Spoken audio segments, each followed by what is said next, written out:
Oh, I gotta do the thing. Alright, I think we're finally good now.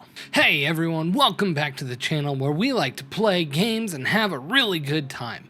Today on the docket, we're going to be taking a look at a new game that is going to release on consoles called Bright Lights of Svetlov. This game has existed for a couple of years now on Steam, but is just releasing on August 11th this year on consoles from PlayStation to Xbox and the Switch. This is a quick little immersive game that you can play that exists within a small town in Soviet Russia, the USSR, and it takes place in the late 80s. It follows three characters as they kind of live their lives as a family in an apartment in this small town. It kind of lets you get a feel of what their life is like, how the world works, ultimately leading to the revelation of some special event in their life.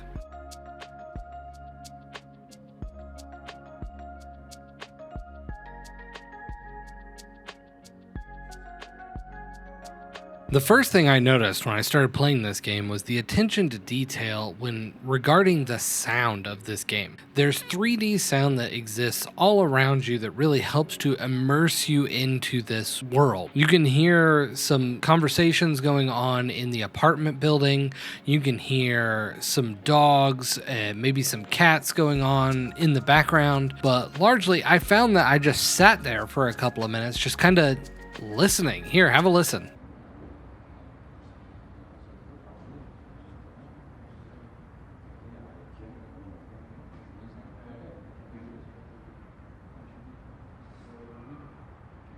Walking around your apartment, you can easily tell that the developers wanted to continue bringing that attention to detail to the visual aesthetics of the game.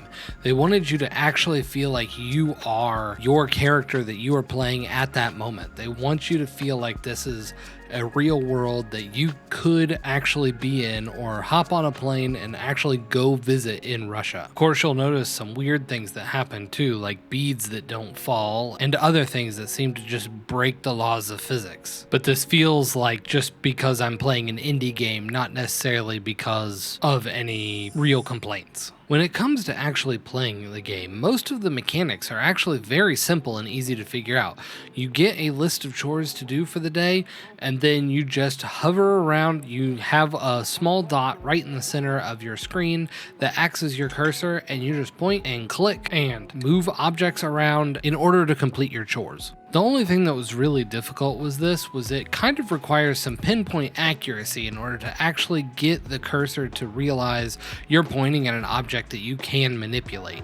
But other than that, this was very easy to figure out and easy to maintain. Largely, I found the narrative of this game to be quite slow and unassuming. The characters were quite unextraordinary, and the setting was very simple and easy to understand. From the beginning, this seemed to be a bit of something that put me off, but as I continued playing and understanding what was evolving around me, I realized that this was actually a very important choice for the game. I'm not going to go into spoilers as to why this is the case, but the game does a very good job of introducing characters that serve a point. The fact that these characters are very unextraordinary allows you to fully immerse yourself into their world and understand what is going on and kind of role play that you are these characters. Of course, it wouldn't be a USSR simulator if you didn't have a random subplot featuring the KGB.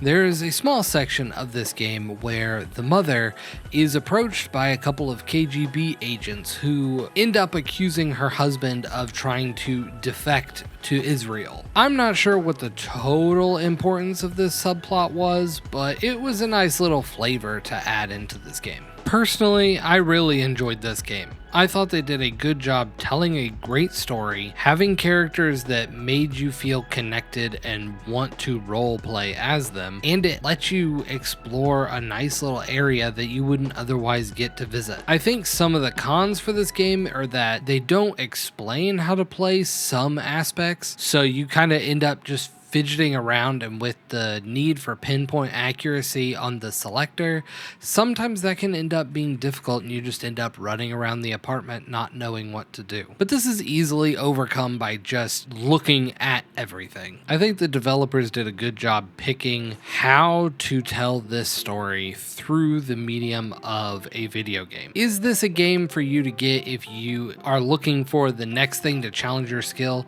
Absolutely not. This game is 100% focused on telling a story and helping you feel involved in these characters' lives. So there you have it, my quick and dirty review of the game Bright Lights of Svetlov, now out on consoles and Steam. If you end up grabbing yourself a copy of this game, make sure you mention it down in the comments. Let me know what you ended up thinking about it and how you felt the story progressed to you. If you like this kind of content, of course, do all the YouTube things if you'd like. Otherwise, just watching this video was awesome. Thank you, I really appreciate it. And I will catch you guys in the next video.